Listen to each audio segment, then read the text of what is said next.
Qarşısında diz çökülən ilk qadın baş nazir olaraq tarixə düşən Giorgia Meloni.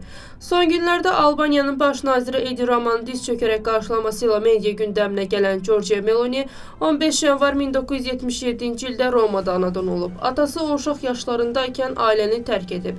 Meloni bu səbəbdən ailə dəyərlərinə və anasına xüsusi önəm verir. News 24 xəbər verir ki, o təhsilini Romadakı Amerika Vespucci İnstitutunda başa vurub və cəmi 15 yaşında siyasətlə maraqlanmağa başlayıb.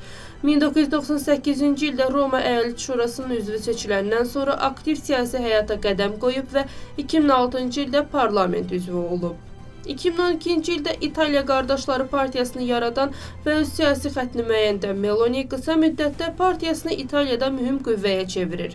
Nəhayət, 2022-ci ildə keçirilən ümumi seçkilərdə böyük uğur qazanan Meloni İtaliyanın ilk qadın baş naziri olur. Meloni siyasi karyerası ilə yanaşı jurnalistika təhsil alıb və gənclik illərində bir neçə yerli qəzet və media orqanı üçün çalışıb.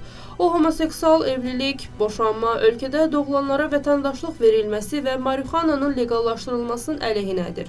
Onun İspaniyanın İfrat Sağçı Vox partiyası üçün keçirilən mitingdə təbii ailələrə hə, LGBT lobbilərinə yox şüarını səsləndirdiyi də bilinir. Meloni həmçinin faşistlərin tez-tez işlətdiyi tanrı, ölkə və ailə şüarını qəbul edir.